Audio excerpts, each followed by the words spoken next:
Sir, I'm looking for a boyfriend here in Las Vegas. Can you help me? But sir, if it's possible, do you have any white friends? Say, I got a lot of black and Filipino friends. I would prefer a white guy, sir. No offense. I said,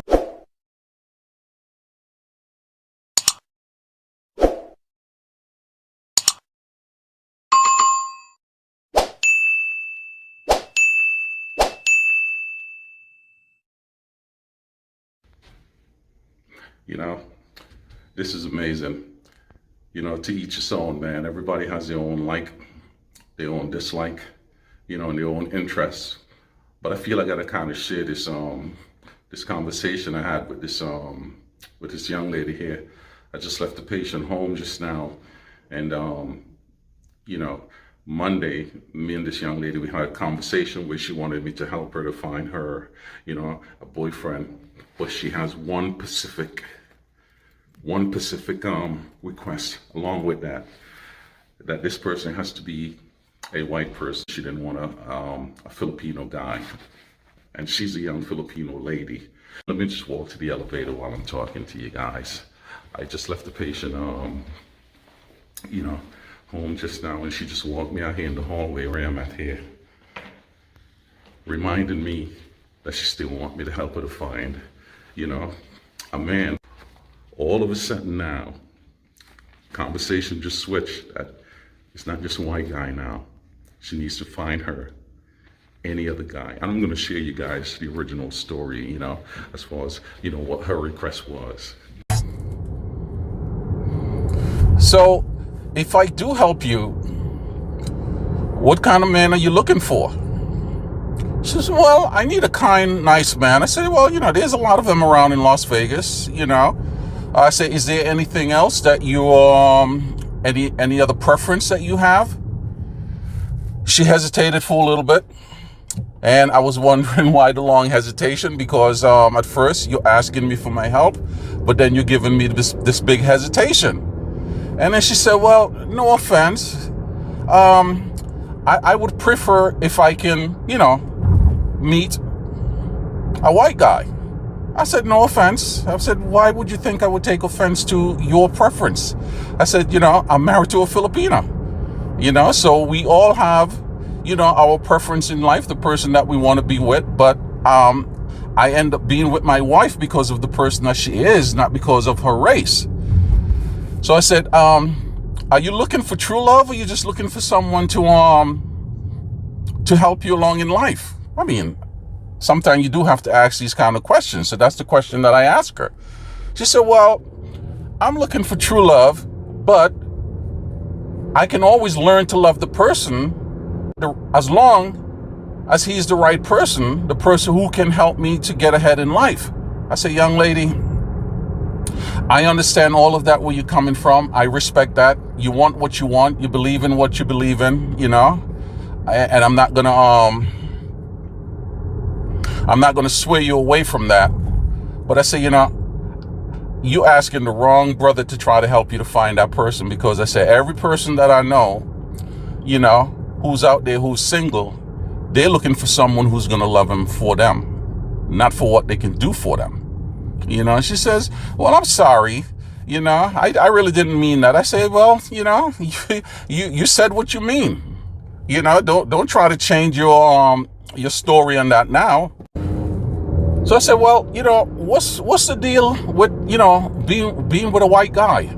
I said, there's a lot of white guys you can easily find out there on the street, if that's what you're really looking for. She says, no, I'm looking for a very progressive white guy. And I said to her bluntly, and I said, I think a lot of the progressive white guys, they're looking for a very progressive girl. So you need to come better than that, So we went on with the conversation, and I kind of gave her, a fatherly advice, because, she's a young girl, and I'm a lot older than her.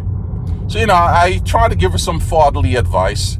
I try to tell her, instead of you trying to find a guy trying to help you to get ahead in life, why don't you set yourself up in a way where you don't have to rely on a guy to do anything for you? You know, I say, if you don't want to go back to school, go learn a skill, do something, so you don't have to do what you're doing here now. Which, and it's not nothing wrong with being,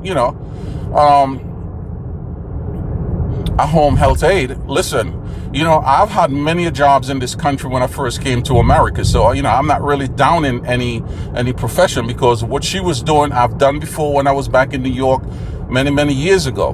But what I really wanted to try to tell her is, you're here in America. You're not back home in the Philippines where, you're struggling to get out of the country. You're here now. Take advantage of the opportunity that you have. Start slow, build yourself up, where you don't have to have this type of mentality that you need a man, a Pacific type of man, to get you ahead in life. She's like, yeah, I think you're right. I said, I know I'm right, because for me, as a guy, I don't want a woman who's just going to be out here just dependent on me to do anything. And, I told her, when I first met my wife, there was a lot of questions I had for her.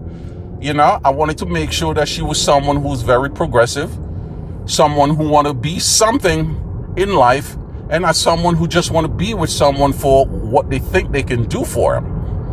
So she kind of took what I said to heart. She says, okay, you're the first guy who actually talked to me like this and tell me what I need to do. I said, well, what about your brothers? What about your father? Didn't they set you up, kind of tell you these things? Didn't they tell you, you're going to be an American, you can be anything that you want to be if you work hard?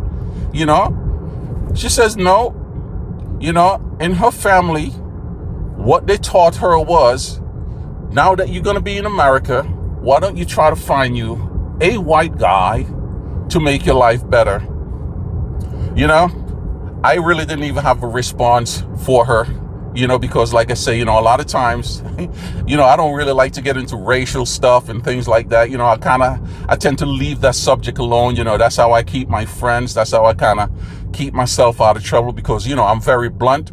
So I said, well, if that's what your family members teach you in life, then maybe you need to listen to them. Maybe you don't need to listen to a guy like me. The moral of the story is, people, what I'm trying to say, when I had this conversation with my wife and I told her exactly, what one of her countrywomen said to me, she says, no, she's not really surprised, because in the Philippines, culturally, a lot of people believe that if you end up going with a white guy, it would make your life better. So I says, oh, okay. And, that was it. That was the end of the conversation. I didn't want to carry on any further to let my wife know, anything about how I really feel about that. So, I just said, okay, all right, it is what it is. And if that's what you want, then, hey, I wish you all the best in the world. But anyway, people, man, I thought I'd just share this little story here and tell you guys about, this little situation here. But anyway, as usual, you guys know what it is with me, man. It is always peace and love. Peace and love, man. All right. Peace on out, people. Peace on out.